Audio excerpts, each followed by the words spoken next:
Mukunda jewellers మొట్టమొదటి factory outlet ఇప్పుడు కూకట్పల్లి, కొత్తపేట్, సోమాజిగూడ మరియు ఖమ్మంలో. నమస్తే రమగారు. నమస్తే జయ. రమగారు, ఏదైనా ఒక చిన్న సిరీస్ చెప్పుకుందామండి. 2 భాగాల సిరీస్ చెప్తామా? ఇది చందమామ కథే. పురాతనమైన గాథల్లో నుంచి తీసుకుని ఉంటారు బహుశా. బాగుంటుంది. ఆధ్యాత్మిక కథ కాదు కాదు, దురాశ దుఃఖానికి చేయటం. ఓకే. సామాజికమైన కథ అనే చెప్పాలి. కాకపోతే ఈ కథలో చెప్పిన అంశాలు మాత్రం పురాతన కాలం నాటి. ఓకే. పూర్వం అంట విప్రకూటం అని ఒక గ్రామం ఉండేది. అందులో ఒక పండితుడైన బ్రాహ్మణుడు ఉండేవాడు. ఆయనకు ఒక కూతురు, వీళ్ళ పేరు సావిత్రి, చక్కటిది. ఈయనకి శరభుడు, కరభుడు అని 2 శిష్యులు ఉండేవాళ్ళు. చాలామంది శిష్యుల్లో వీళ్ళేం పెద్ద చదువు అంటేది కాదు. ఎలాగైనా తెలివితేటలతో డబ్బు సంపాదించి ధనవంతులు అవ్వాలని ఒక కోరిక ఉండేది పాపం వాళ్ళకి. అయితే ఏమైందట, ఒకనాడు ఒక బ్రాహ్మణ ఆయన, ఒక కొంచెం వృద్ధుడు ఒక ఆయన వీళ్ళ వాకిట్లోకి వచ్చాడు. వాకిట్లో పిల్లని చూసి ఆగాడు సావిత్రిని. ఆగేసరికి పిల్ల లోపలికి వెళ్ళి వాళ్ళ నాన్నగారికి చెప్పింది, నాన్న ఎవరో వచ్చారు వాకిట్లో నుంచున్నారంటే, ఆయన బయటకు వచ్చి ఈయన వృద్ధుడుగా ఉన్న ఆయన్ని చూసి, అయ్యా రండి, ఏ ఊరు, ఈ పూటకు మా ఇంట్లో విశ్రాంతి తీసుకోండి. ఆ రోజులు ఆ కాలం ఎలాంటిది, 100-150 ఏళ్ల క్రితము ఇట్లా దారిపోయే వాళ్ళని కూడా పిలిచేవాడు, అతిథి అభ్యాగతి అనేవాళ్ళు. ఓకే. అతిథి అభ్యాగతులకి భోజనం పెట్టడం. ఈ పూట మా ఇంట్లో భోజనం చేయండి, ఎక్కడి నుంచి బయలుదేరారు, ఏమిటి అని కనుక్కున్నాడు. కనుక్కుంటే ఆయన పేరు కామగ్రీవుడు, వచ్చిన ఆయన పేరు. అయితే ఆయన, నేను కాశీ నుంచి వస్తున్నాను, స్వగ్రామం వైపు వెళ్తున్నానని చెప్పి, సరే ఆ పూట వాళ్ళ ఇంట్లో స్నానం చేసి భోజనాన్ని కూర్చొని చక్కగా శుభ్రంగా భోజనం చేశాక, ఆ చిన్నపిల్ల 10 ఏళ్ళు ఉన్నాయి ఆ సావిత్రికి, కూర నార అందించింది వంట చేసేటప్పుడు. వాళ్ళ అమ్మ భోజనం చేసేటప్పుడు నెయ్యి పెరుగు పట్టుకొచ్చింది. పిల్ల అటు ఇటు తిరుగుతుంటే చూస్తున్నాడు ఆయన. సరే ఏమైంది, భోజనం అయ్యి విశ్రాంతిగా తమలపాకులు వేసుకోవడానికి వాకిట్లో కూర్చున్నప్పుడు, మీతో ఒక విషయం రహస్యంగా మాట్లాడాలి, ఒక పక్కకి రండి అన్నాడు. ఆ ఇంటి ఆయన, ఆ పిల్ల సావిత్రి వాళ్ళ తండ్రి ఆ పండితుడు వచ్చి శిష్యులను పంపించేసి ఈ కామగ్రీవుడి దగ్గర కూర్చున్నారు. కూర్చుంటే కానీ వీళ్ళిద్దరూ, ఒక శరభుడు కరభుడు, ఏమిటి ఎవ్వరూ ఎప్పుడు రహస్యాలు మాట్లాడరే మన గురువుగారితోటి, ఏనాడు జరగదు, ఏమిటో ఆ రహస్యం విందామని గుమ్మం పక్కనే పొంచి కూర్చున్నారు. మిగిలిన శిష్యులంతా పోయారు, వీళ్ళిద్దరు మాత్రం నుంచున్నారు. ఈ కామగ్రీవుడు చెప్పాడు, అయ్యా మీ అమ్మాయిని నాకు ఇచ్చి పెళ్లి చేయండి, నేను వృద్ధుండని ఏమీ శంకించకండి, నేను అవివాహితుడినే, నేను వృద్ధుండని బాధపడద్దు, ఆలోచించద్దు. నేను చాలా కాలం కాశీలో పరిశ్రమ చేసి 2 అత్యద్భుతమైన విద్యలు తెచ్చుకున్నా. ఒకటి పరకాయ ప్రవేశము, రెండోది ఇంద్రజాలము. నాకు అక్కడ కాశీలో గంగా స్నానం చేస్తున్నప్పుడు గంగలో పడిపోయాను, మెట్టు తగిలి పన్ను విరిగిపోయింది. విరగటం వల్ల నేను మంత్రం, అది నాకు పారదు, ఆ మంత్రాన్ని నేను ఎవరికైనా ఇవ్వగలను, ఎవరికో ఇవ్వటం నాకు ఇష్టం లేదు. మీ అమ్మాయిని నాకు ఇచ్చి పెళ్లి చేయండి, నాకు సంతానం కలిగితే పిల్లాడికి ఒడుగు చేసి మంత్రం ఇవ్వదలుచుకున్నా, నాకు పురుష సంతానం అవకాశం ఉంది నా జాతకంలో అని అడిగితే వాళ్ళు ఒప్పుకోలే. ఆయన ఏమన్నాడంటే, పండితుడు, అయ్యా క్షమించండి, లేక పుట్టిన పిల్ల, మరి కొంచెం చేలోకుగా ఉన్న కుటుంబాన్ని చూసుకుని పిల్లవాడిని మా దగ్గరే పెట్టుకోవాలనుకుంటున్నా. 10 ఏళ్ల పిల్లలకి 14 ఏళ్ల పిల్లవాడిని పెట్టుకుని చదివించుకుని పైకి తీసుకొస్తా. మీరా 50 ఏళ్ల వాళ్ళు, ఈ 50 ఏళ్ల వాడికి, నాకంటే వయసులో కాస్త పెద్దవాడికి నా కుమార్తెనిచ్చే ఉద్దేశం లేదు. డబ్బు వచ్చినా విద్య వచ్చినా కూడా నా పిల్ల సుఖమే నాకు కావాలి. నాకు ఇంకా మగపిల్లలు లేరు, ఒక పిల్ల, దాన్ని వివాహం చేసి చక్కగా అల్లుడిని దగ్గర పెట్టుకుని కొడుకులు లేని లోటు తీర్చుకోవాలనుకుంటా. మీతో నాకు అది ఎట్టా తీరుతుంది, నేను ఇవ్వనండి అన్నాడు. అనేసరికల్లా కామగ్రీవుడు ఇంకేం చేయలేక, ఆ పిల్ల ఆయనకి నచ్చింది, వెళ్ళిపోయాడు. కానీ ఇంకేం చేయలేకపోయాడు. అయితే ఈ శరభుడు కరభుడు ఇద్దరు విన్నారు, పిల్ల నుంచి పెళ్లి చెప్పితే పీడాపోయిరి, ఈ ఇంద్రజాల విద్య, పరకాయ ప్రవేశ విద్య మనకెక్కడి నుంచి వస్తాయి, అవి చెప్పగలిగే వాళ్ళు లేరు, వాటితో ఎంత డబ్బైనా సంపాదించుకోవచ్చు అని చెప్పి గురువుగారికి టాటా బై బై చెప్పేసి, ఇక విద్యాభ్యాసం లేదు, ఏమీ లేదు, ఈ ముసలాయన వెనకాల తిరిగి అవి కనుక సంపాదిస్తే చక్కగా సంపాదించుకోవచ్చు, బాగా సెటిల్ అవ్వచ్చు అని భావించి ఆయన వెనకాల పడి వెళ్ళారు. ఆ కామగ్రీవుడి వెనకాల ఆయన ఊరు దాటే సమయానికి ఆయన్ని కలుసుకున్నారు. ఆయన ముసలాయన నిదానంగా నడుచుకుంటూ పోతాడు, 50 దాటిన ఆయన, వీళ్ళేంది 20లో ఉన్నవాళ్ళు. ఆగమేఘాల మీద పట్టుకున్నారు. అయ్యో మీకు ఎంత కష్టం వచ్చిందండి అన్నారు. మీరు వెళ్ళిపోయాక మా గురువుగారు గురువమ్మగారు పోట్లాడుకున్నారు, గురువుగారికి ఇష్టం లేదు కానీ గురువమ్మగారికి అయ్యో మంచి సంబంధం పోగొట్టారని కాల్ పెట్టింది, మీరేమో వచ్చేసారు కదా, సరే మాకు కూడా బాధేసిందండి, మీలాంటి అత్యద్భుతమైన వ్యక్తికి పిల్లనివ్వకపోవటం ఏంటి మా గురువుగారు? అదే. మాకు కాస్తలో తప్పిపోయిన బావగారు మీరు, మేము మీతో పాటే ఉంటాం, మీకు ఏదైనా పిల్లని చూసి పెళ్లి చేస్తామండి, మమ్మల్ని మీతో ఉంచుకోండి అన్నారు. అనేసరికి సరేనన్నాడు. రకరకాల ఊళ్ళల్లో తిరిగారు. ఏ ఊళ్ళో అయినా ఆయన ఎవరి పిల్లలనైనా చూసి పిల్లని చేసుకుందాం అనుకున్నప్పుడు వీళ్ళు సరే సరే అని ఆయన ఎంకరేజ్ చేస్తూనే అటు వాళ్ళ దగ్గరికి వెళ్ళి ఈయన నెలలో బతకడండి, వద్దండి, అలా విద్యలు కాసిపడి పిల్లల్ని పాడు చేసుకోకండి అని పెళ్లి చెడగొట్టేసేవారు. ఒక 6-7 సంవత్సరాలు పట్టింది ఇట్లా. ఆయన దగ్గర డబ్బు ఉంది, వీళ్ళకి భోజనానికి ఇబ్బంది లేదు, ఏ ఊరు వెళ్ళినా భోజనం గడిచిపోతుంది, వీళ్ళకి ఆ విద్య కావాలి, ఇంకొక 6-7 ఏళ్ళు పట్టినా పర్వాలేదు. చివరికి ఏమైంది, ఆయనకి పెద్ద జబ్బు చేసింది ఒకసారి. ఒరే నాయన నేను చచ్చిపోతానురా, మరి నా విద్యలు ఇట్టకి పోయేలాగా ఉన్నాయి అని ఏడ్చాడు. ఏడిస్తే వీళ్ళన్నారు ఎందుకండి పోతాయి, వాడుకోటి నాకోటి ఇవ్వండి, 7 ఏళ్ళుగా మిమ్మల్ని అంటి పెట్టుకుని ఉన్నాం మేము, మీకు వివాహం చేయడానికి ఎంత ప్రయత్నం చేశాం, అదేమో కుదరలేదు, మరి మీరు ఆ పని చేయండి అంటే సరేనని ఏం చేశాడు, చేరుకో విద్య ఇచ్చాడు. ఆ ఉపదేశం అది ఎట్లా, ఒకసారి ఉపదేశం చేశామంటే ఇక మనకు ఉండదు, విద్య ఇవ్వటమే, ఇచ్చేయటం. మామూలు విద్యలు స్పెషల్ కదా, అదేలేండి. స్పెషల్ అవ్వటం వల్ల మళ్ళీ ఆ విద్య వాళ్ళకు కూడా ఉండాలి అంటే చాలా సాధన కావాలి దానికి. ఈ కామగ్రీవుడు తెచ్చుకున్న చోట ఎక్కడి నుంచి తెచ్చాడో ఆ గురువు ఏదో మహామాంత్రికుడు, ఇతనికి ఇచ్చిన వాళ్ళకి పోలా, ఈయనకి అంత లేదు, ఈయన 7 ఏళ్ళుగా ఏమైంది, ఉపాసన ఏం లేదు, విద్యలు ఉన్నాయని తిరుగుతున్నాడు. ఆ విద్య తనకు కూడా ఉంచుకునే ప్రయత్నం ఆయన చేయలే, అది ఎట్లాగో శిష్యులకి చెప్పలేకపోయాడు. చేరుకో విద్య తీసుకున్నారు. అక్కడి నుంచి ఇద్దరు కలిసి బయలుదేరారు. బయలుదేరి ఏదో ఒక రాజును ఆశ్రయించి ఇది చేయాలనుకున్నారు. ఒక ఊరు వెళ్ళేసరికల్లా ఏమైంది, రాజుగారికి జబ్బు చేసిందని చెప్పారు. చెప్పంగానే ఇందులో ఏంటి, కరపుడు శరభుడు కదా, శరభుడికేమో ఈ విద్య వచ్చింది, పరకాయ ప్రవేశం, కరభుడికేమో ఇంద్రజాలం వచ్చింది, శరభ కరభ. ఈ శరభుడు కరభుడు కనిపించింది, అయ్యి బాబోయ్ ఇప్పుడు ఆ రాజుగారు కనుక చచ్చిపోయాడంటే వీడెళ్ళి బడబ శరీరంలో దూరిపోతాడు, రాజు అయిపోతాడేమో, వాళ్ళల్లో వాళ్ళకే అలా అనిపిస్తుంది. రాజు అయిపోవచ్చు, అవకాశం ఉంది, రాజు అయిపోయేందుకు అవకాశం ఉంది. కానీ ఏమైంది, ఇంతలో జబ్బు తగ్గిపోయింది అన్నారు రాజుకి. వాడికి వచ్చేస్తుందని వీడేడ్చాడు, ఇప్పుడు వీడికి వచ్చిందని వాడు ఏడుస్తాడనమాట. అక్కడి నుంచి రాజుగారు అనారోగ్యం తగ్గగానే రాజుగారికి కొంచెం ఆహ్లాదాన్ని కలిగించాలి కదా, ఆయన ఓపిక లేదు, మంచాన్ని పడి ఉన్నాడు, జ్వరం తగ్గింది, ప్రాణాపాయం తప్పింది. కానీ ఈ కరపుడు అక్కడికి వెళ్ళి చక్కగా తన విద్యలన్నీ ప్రదర్శించి ఇంద్రజాలం రాజుగారి దగ్గర నుంచి ఎన్ని బహుమతులో తీసుకున్నాడు. రాజు కొద్ది రోజులు నా దగ్గరే ఉండమనగానే రెండో వాడికి ఒళ్ళు మండిపోయింది, ఈ పరకాయ ప్రవేశం వాడికి.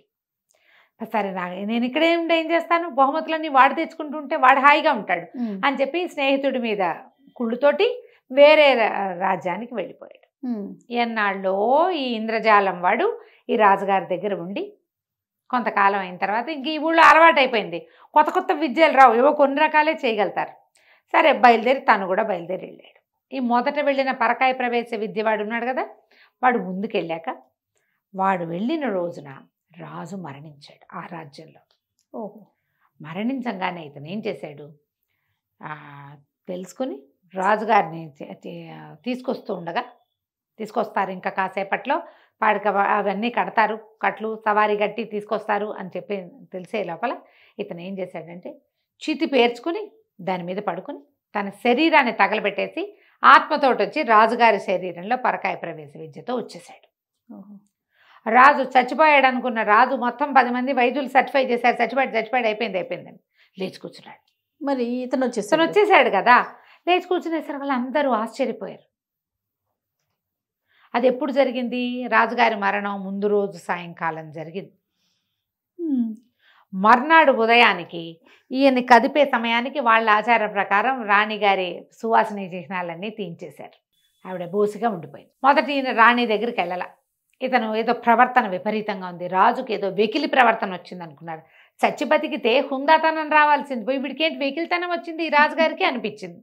వెకిలిగా అయ్యాడు, ఏదో ధోరణి. ఎందుకంటే ఈ విద్యలు నేర్చుకున్న వాడు ఎవడు, ఒక బ్రాహ్మణ యువకుడు, అది కూడా పరమ నిరుపేదవాడు, నిరుపేద, చిన్న జీవితం, రాచరికపు జీవితంలో ఎలా ఉండాలో ఏమిటో ఏమీ తెలియదు, ఎలా తినాలో కూడా తెలియదు. వాళ్ళ తిండి వేరు, ఇతను తిండి వేరు. అలా అక్కడికి ఒక ఆయన వెనకాల పడి 7 ఏళ్ల పాటు తిరిగి ఆ ఊళ్ళో ఈ ఊళ్ళో ఎవరింట్లో పడితే వాళ్ళ ఇంట్లో తిని వండుకు తిని కొద్దిపాటి ఆహారానికి అలవాటు పడి ఉన్నవాడు. ఉమ్.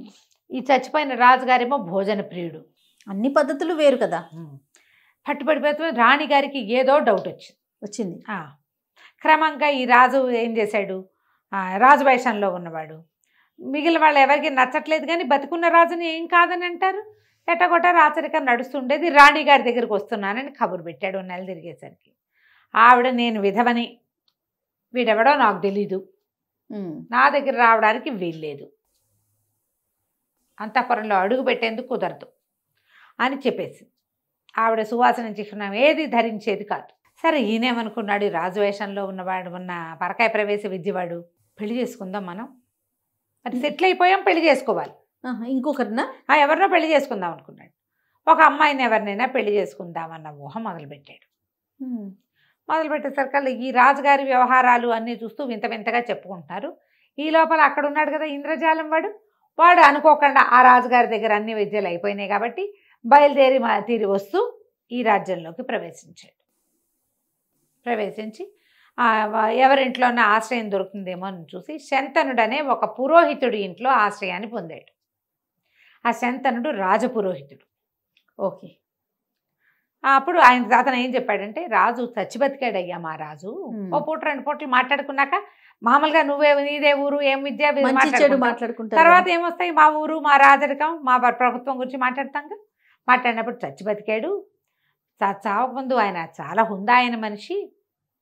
రాణిగారు అంటే పంచప్రాణాలు, ఆయన ఏకపత్ని వ్రతులని చెప్పుకునే వాళ్ళము. ఎంతమందో మేనమా కూతుళ్ళు వాళ్ళు పిల్లల్ని ఇస్తాం రెండో భార్యగా అని చెప్పినా ఒప్పుకోలా. మరి బతికిన తర్వాత ఏంటో ఒక వెహిల్తనం వచ్చింది అతనికి. మరి ఇప్పుడు పెళ్లి చేసుకుంటాను అంటున్నాడు, ఈ పిల్లని చూడమంటున్నాడు నన్ను అని చెప్పాడు. చెప్పంగానే ఇతని డౌట్ వచ్చింది, వీడు కానీ మన ఫ్రెండేమో, రాజుగారి శరీరంలో దూరేశాడు, మరి ఇప్పుడు ఏం చెయ్యాలి అని ఆలోచించి, అన్న ఓ పని చేద్దాం, మన దగ్గర అద్భుతమైన విద్య ఒకటి ఉంది, నువ్వేం చేస్తావంటే, ఈ రాజు నిజం రాజు అవునో కాదో నేను కనిపెడతా. మా స్నేహితుడు ఒక పూర్వపరిచేస్తుడని నాకు అనుమానంగా ఉంది. ఎవడో పరకాయ ప్రవేశ విద్యతో రాజు శరీరంలో ప్రవేశపెట్టాడు. మరి నువ్వేం చేస్తావంటే, రాజుగారికి ఊరికి ఉత్తరంగా ఒక అద్భుతమైన వనం ఉందని, అందులో ఒక మహాసౌందర్యవతి అయిన అమ్మాయి యువతి ఉందని చెప్పు, నేను నా ఇంద్రజాలంతో అది పన్నుతాను అదంతా అంటే. సరే, శంతనుడు ఏం చేశాడు, కుర్రాడే అతను కూడా, పెద్దవాడేం కాదు, వీళ్ళిద్దరు దగ్గర వయసు వాళ్ళు.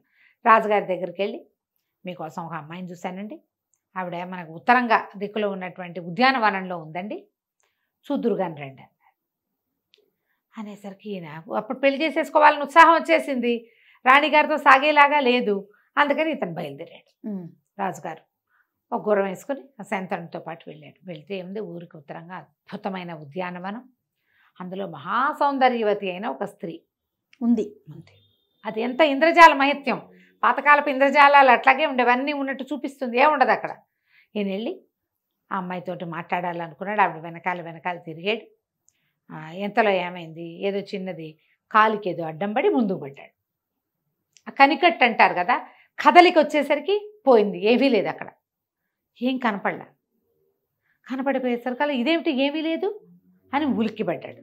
శంతనుడు ఏం చేశాడు, చటుకొని పట్టుకుని రెక్కలు పట్టుకుని, కాదండి మనం చూసొచ్చాం కదా ఉత్తరంలో ఉద్యానవనంలో ఆవిడ్ని, మరి మీకు ఆవిడ చాలా నచ్చింది, మీరు వివాహం చేసుకుంటానన్నారు, మరి మనం ఇంటి దారి పడుతూ ఉండగా మీకేమిటో కొంచెం తల తిరిగిందండి, ఇప్పుడు స్పృహ వచ్చింది, మనం ఇంటికి వెళ్ళే దారిలో ఉన్నామండి అన్నాడు.